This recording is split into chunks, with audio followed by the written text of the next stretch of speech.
Hello दोस्तों, नमस्कार। कैसे हो आप लोग? आपका अरुण टेक ज्ञान मोटिवेशन चैनल पर स्वागत है। दोस्तों जैसा कि आप जानते हो कि मैं आपको बिल्कुल शुरू से एक्सेल पढ़ा रहा हूं। तो दोस्तों बिना देर किए हुए चलो चलते हैं आज की क्लास में। देखते हैं क्या है दोस्तों जैसा कि आप जानते हो कि मतलब मैंने होम टैब में clipboard, font, alignment, number, styles, cells और इसमें auto sum, fill, clear, sort filter, ये सारी बता दिया मैंने आपको। अगर आपसे क्लास मिस हो गई तो आप वीडियो के डिस्क्रिप्शन में प्लेलिस्ट का लिंक है एक्सेल का, वहाँ से जाके देख सकते हो दोस्तों। बाकी आज की क्लास में हम फाइंड एंड सेलेक्ट के बारे में सबसे पहले जानते हैं। यहीं से हम स्टार्ट करते हैं क्योंकि इसके पहले की मैंने सारी क्लास बता दिया है। अब फाइंड का कहाँ पे यूज होता है दोस्तों? जैसे हम किसी वैल्यू को फाइंड करना चाह रहे हैं या किसी नंबर्स को या किसी भी टेक्स्ट को या वर्ड्स को फाइंड करना चाह रहे हैं तो यहाँ से फाइंड कर सकते हैं। जैसे सपोज दैट यहाँ पे हम राहुल को फाइंड करना चाह रहे हैं। इतने एम्प्लॉई हैं, उसमें से राहुल कहाँ पे है, कितने राहुल हैं, और या एक राहुल है, दो राहुल है, कितने हैं और उसकी कितनी सैलरी। तो राहुल पे हम क्लिक करेंगे। देखो यहाँ पे आप देखोगे यहाँ पे, तो यहाँ पे इसके यहाँ पे कर्सर आ जाएगा और इससे हम इसमें से ढूंढ लेंगे कि राहुल कौन है। राहुल है आरम और इसमें इसकी 23,000 रुपये सैलरी है। एक बार और एंटर करेंगे तो एक इसमें दूसरे एक नाम से दूसरा भी है। यहाँ पे एसआरएम है, इसकी 30,000 सैलरी है। तो इस तरह से हम फाइंड कर सकते हैं वैल्यू को या नाम को या नंबर्स को। उसी तरह यहाँ पे दोस्तों अगर हमें सैलरी जो इसमें लिखी हुई है अगर उसको फाइंड करना है तो यहाँ से हम जैसे हम कोई भी नंबर्स डाल लेते हैं। जैसे हम 25,000 रुपये को कौन कौन ले रहे हैं, 25,000 पे क्लिक करेंगे, 25,000 डाल के एंटर करेंगे। एक ही पर्सन ऐसा है जो 25,000 ले रहा है, संतोष। तो इस तरह से हम वैल्यू को फाइंड करते हैं। यहाँ फाइंड एंड सेलेक्ट पे जाके रिप्लेस का दोस्तों यहाँ पे यूज ये होता है। रिप्लेस पे हम क्लिक करेंगे। रिप्लेस में क्या होता है दोस्तों, जैसे हम 25,000 वैल्यू है, 25,000 की जगह अगर हम 11,000 करना चाह रहे हैं या कोई और ले लेते हैं। जैसे ये 11,000 इनकी सैलरी है। अगर इन 11,000 की जगह अगर हम यहाँ पे जाएंगे, रिप्लेस पे क्लिक करेंगे और यहाँ 11,000 टाइप करेंगे और 11,000 की जगह हमने यहाँ पे 12,000 कर दिया। अगर इस पर रिप्लेस पे क्लिक करेंगे तो बारी बारी से होगा जितने होंगे। अगर रिप्लेस ऑल पे क्लिक कर देंगे तो एक ही साथ सबका हो जाएगा। रिप्लेस ऑल पे हमने क्लिक कर दिया तो यहाँ पे आप देखोगे कि 12,000 हो गया है। ठीक है, 11,000 की जगह जितने भी 11,000 होंगे जहाँ भी होंगे उसमें सब जगह 12,000 हो जाएगा। तो इस तरह से आपने देखा कि मतलब हम नेम भी रिप्लेस कर सकते हैं, नंबर्स भी जो भी लिखे हुए वो भी हम रिप्लेस कर सकते हैं रिप्लेस वाले ऑप्शन से। तो हम कुछ भी यहाँ से जो भी हम रिप्लेस करना चाहें इसमें शीट में लिखी हुई वैल्यू को, उसकी जगह दूसरी वैल्यू करना चाहें तो हम रिप्लेस पे क्लिक करके वहाँ से उस वैल्यू को हम चेंज कर सकते हैं। ठीक है। अब दोस्तों यहाँ पे गो टू और गो टू स्पेशल ये दोनों एक ही है। जैसे गो टू पे हम क्लिक करें, यहाँ से अगर हम कुछ भी जैसे कि इस पे स्पेशल पे क्लिक करेंगे, रेफरेंस यहाँ डालते हैं, रेफरेंस डाल के ओके करेंगे तो वहाँ पे कर्सर चला जाएगा। जैसे स्पेशल पे हम क्लिक करेंगे तो ये सारे ऑप्शंस आ जाएंगे। उसी तरह यहाँ पे हम क्लिक करेंगे और गो टू स्पेशल पे जाएंगे तो यही जो मैंने आपको बताया वही ऑप्शन खुलेगा। तो हम गो टू स्पेशल को ही समझते हैं। कमेंट्स, अगर हम कुछ भी इसमें कमेंट कोई भी अपनी शीट में कहीं करा हुआ है तो कमेंट्स पे क्लिक करके ओके करेंगे तो कमेंट्स पे ही जाएगा। जैसे ओके करा, देखो यहाँ पे मैंने कमेंट्स डाला हुआ था तो कमेंट्स पे चला गया। ठीक है। उसी तरह अब यहाँ पे देखोगे गो टू स्पेशल पे जाएंगे, नीचे वाले ऑप्शन पे क्लिक करेंगे कॉन्स्टेंट्स पे।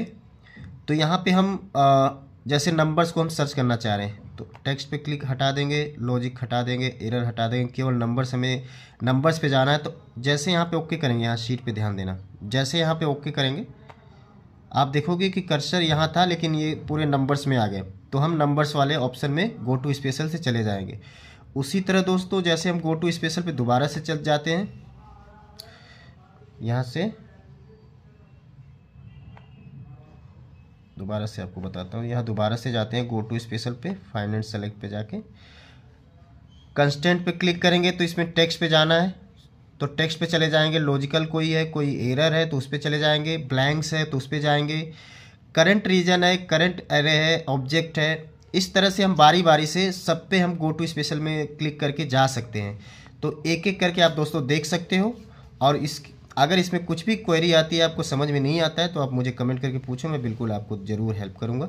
ठीक है, तो क्योंकि ये एक एक वो पढ़ाऊँगा तो अब क्लास बहुत लंबी हो जाएगी। और ये गो टू स्पेशल बहुत बड़ी कोई टूल, मतलब बहुत ज़्यादा इंपॉर्टेंट टूल नहीं है।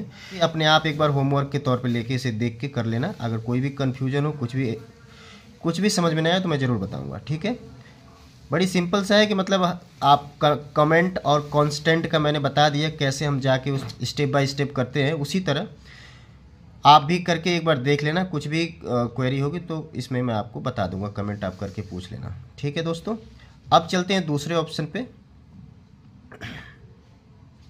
यहाँ पे गो टू स्पेशल के बाद फॉर्मूले पे जाएंगे। फॉर्मूले का यहाँ पे दोस्तों देखो, यहाँ पे आप ध्यान से देखो, यहाँ पे लिखा हुआ है, जैसे हम फॉर्मूले पे क्लिक करेंगे यहाँ पे लिख के आएगा गो टू फॉर्मूला।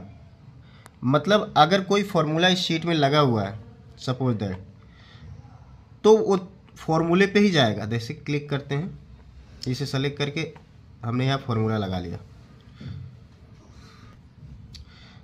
देखो ये फॉर्मूला लगा हुआ, इस पर क्लिक करेंगे, देखो इक्वल टू सम, ये मतलब इसमें सम का फॉर्मूला लगा हुआ है। अब ध्यान देना, यहाँ पे हमारा कर्सर है, यहाँ पे जाएंगे, फाइंड एंड सेलेक्ट पे जाएंगे, यहाँ पे फाइंड एंड सेलेक्ट, इसके बाद जाएंगे फॉर्मूले, गो टू फॉर्मूला। इस पर जैसे क्लिक करेंगे कर्सर देखना यहाँ से यहाँ आ जाएगा, ये यहाँ पे आ गया, मतलब फॉर्मूले पे आ गया। उसी तरह दोस्तों यहाँ पे दोबारा से जाएंगे फाइंड एंड सेलेक्ट में, कंडीशनल फॉर्मेटिंग, ये कह रहा है गो टू कंडीशनल फॉर्मेटिंग। अगर कोई कंडीशनल फॉर्मेटिंग लगाया हुआ है तो डायरेक्ट वहीं पे जाएगा। जैसे हमने कंडीशनल फॉर्मेटिंग में यहाँ पढ़ा था, हमने यहाँ पे कंडीशनल फॉर्मेटिंग लगा देता हूँ मैं आपको दोस्तों, ये भी समझ लो। जैसे मैंने हमें कंडीशनल फॉर्मेटिंग लगा दिया, इतनी रो सेलेक्ट कर ली, इसमें से मैंने एक कंडीशन लगाया है, हाईलाइट रो पे गए, लेस देन, और हम ये लगाते हैं लेस देन, अगर 25,000 से नीचे कोई वैल्यू है तो रेड हाईलाइट हो जाए। ओके, तो 25,000 से नीचे ये 3 वैल्यू है, अभी मैंने लगा दी। अब यहाँ पे जाएंगे, कंडीशन फॉर्मेटिंग लगा दी, यहाँ पे जाएंगे, कंडीशनल फॉर्मेटिंग पे जाएंगे, और जैसे हम क्लिक करेंगे देखो एक कंडीशनल फॉर्मेटिंग जो लगा हुआ उसी पे जाएगा। मैं कर्सर यहाँ रख देता हूँ और आप ध्यान देना, गो टू क्या है कंडीशनल फॉर्मेटिंग, देखना कर्सर कहाँ जाएगा, यहाँ पे आ जाएगा। तो इस तरह से हम वहाँ पे डायरेक्ट जो भी हमें वैल्यू पे जाना है डायरेक्ट उस पर क्लिक करेंगे, वहीं पे चले जाएंगे। कंस्टेंट में जाना है तो जितने भी हमने ये सीट बनाई होगी, जितने भी हमने प्रिपेयर करा हुआ है, जैसे कांस्टेंट पे क्लिक करेंगे तो ये पूरी हमने कांस्टेंट बनाया हुआ है। कांस्टेंट का मतलब होता है जिसमें टेक्स्ट भी आ सकता है, नंबर भी आता है, जितनी भी चीज़ें हमने करी हुई तो सारी चीज़ें आती है। तो हमने यहाँ पे कांस्टेंट पे जैसे क्लिक करेंगे पूरी सीट पे हम सेलेक्ट हो जाएगी।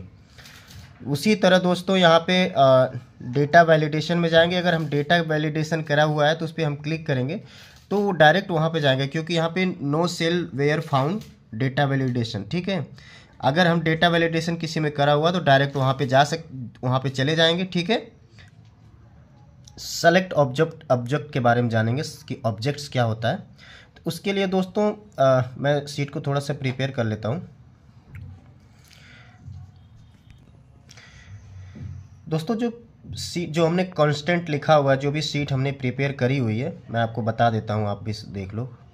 इसमें ऑब्जेक्ट के बारे में मैं कैसे प्रिपेयर करूँगा, इंसर्ट पे जाएंगे, जो भी कोई पिक्चर्स होती है, अगर हम कोई शीट बना रहे हैं उसमें पिक्चर्स भी हमने ऐड कर रखा है। ये पिक्चर्स हमने जैसे सपोज दैट ऐड कर लिया, ठीक है। दूसरी भी पिक्चर इसमें ऐड कर लेते हैं। थोड़ी वीडियो लंबी हो जाएगी, कोई दिक्कत नहीं, लेकिन आपको समझना सबसे मेन मेरा टारगेट ही होता है कि आपको समझ में आए। जैसे ये हो गई, ये पिक्चर हमने लगा दी इसमें। अब क्या होगा दोस्तों, जैसे हम सेलेक्ट ऑब्जेक्ट पे क्लिक करेंगे, सेलेक्ट ऑब्जेक्ट पे हम क्लिक करेंगे, ये सेलेक्ट ऑब्जेक्ट, ठीक है। अब इसे हम जैसे यहाँ से ट्रैक करके अगर हम सेलेक्ट करना चाह रहे हैं इसको, तो इसमें देखना आप दोस्तों, इसमें सेलेक्ट क्या होगा, ऑब्जेक्ट होगा। ऑब्जेक्ट मतलब जो पिक्चर्स है, ये देखो ये सेलेक्ट हो रही हैं, इससे कोई फ़र्क नहीं पड़ रहा है ये इसको। तो कभी भी हम कोई भी शीट प्रिपेयर करते हैं, उसमें अगर जो भी इसमें पिक्चर्स भी है, तो पिक्चर्स में जो पिक्चर्स जो हम इसमें ऐड कर लेते हैं, ऑब्जेक्ट रूप में इसे एक्सेल में काउंट होता है। और जब भी हम यहाँ पे सेलेक्ट ऑप्शन पे जाएंगे, ऑब्जेक्ट हमें सेलेक्ट करना होगा, तो सेलेक्ट ऑब्जेक्ट पे क्लिक करेंगे यहाँ पे, और हम सेलेक्ट करके पिक्चर्स को अलग कर सकते हैं। तो यहाँ पे सेलेक्ट ऑब्जेक्ट का यूज होता है दोस्तों, ठीक है। इसको हम करते हैं डिलीट, बस आपको समझाने के लिए मैंने यहाँ पे इंसर्ट करा था। अब आते हैं दोस्तों इसमें दोबारा से, और सबसे नीचे वाला ऑप्शन क्या है, सिलेक्शन पैनल। इस पे जैसे क्लिक करेंगे, इसमें क्या होता है दोस्तों, जितने भी इसमें स्पेशल कैरेक्टर हमने करा हुआ था, जो भी लगा चीज़ें इसमें अपडेट करी होती है, जैसे हमने इसमें कमेंट इंसर्ट करा है, 2 कमेंट इंसर्ट करा है, या अलग कुछ और भी इस सीट में मैं करता तो यहाँ पे शो करता। तो जैसे इस पर हम क्लिक करेंगे कमेंट्स 2 पे, कमेंट्स 2 पे क्लिक करेंगे, तो सीट पे ध्यान देना, देखो कमेंट्स 2 में क्या लिखा हुआ है वो यहाँ पे शो कर जाएगा, ठीक है। कमेंट्स 1 पे क्लिक करेंगे तो कमेंट्स 1 में क्या लिखा हुआ है शो कर जाएगा। मतलब यहाँ पे जो भी चीज़ें हम इस सीट में करेंगे, यहाँ से हाइड अनहाइड कर सकते हैं। जैसे शो ऑल पे क्लिक करेंगे, यहाँ पे शो ऑल पे क्लिक करेंगे तो दोनों दिखेंगे, हाइड ऑल करेंगे तो कोई कुछ नहीं दिखेगा, दोनों नहीं दिखेंगे। तो इस तरह से हम यहाँ से सेलेक्ट पैन का यूज करके हम वहाँ से कर सकते हैं इसका यूज। तो ये select, find and select option में जितने भी की है, इसके बारे में हम अच्छी तरीके से समझ गए हैं। Find, replace, go to special, formula, comments, conditional formatting, constant, data validation. Data validation के बारे में बस मैंने आपको जब भी डेटा वैलिडेशन करेंगे तो ये जो इसको अच्छी तरीके से इसके बारे में बता दूंगा, बस थोड़ा सा आपको इंट्रोडक्शन दिया था इसमें बताने के लिए। सेलेक्ट ऑब्जेक्ट और सिलेक्शन पैनल, ये सारी मैंने आपको बता दी है दोस्तों। इससे रिलेटेड या क्लास से रिलेटेड कुछ भी क्वेरी हो, पिछली या इस क्लास से रिलेटेड, तो आप मुझे कमेंट करके पूछ सकते हो दोस्तों, मैं आपको बिल्कुल ज़रूर आंसर करूंगा दोस्तों। बाकी दोस्तों अभी तक के लिए ये क्लास आज यहीं पे ख़त्म करते हैं, मिलेंगे नई वीडियो में नई जानकारी के साथ। तब तक के लिए धन्यवाद दोस्तों। अगर आप चैनल पर नए हो तो प्लीज़ चैनल को सब्सक्राइब कर लो। अगर आपको वीडियो अच्छी लगी तो आप वीडियो को लाइक करो और दोस्तों के साथ शेयर करना ना भूलें दोस्तों। Thank you so much for watching this video.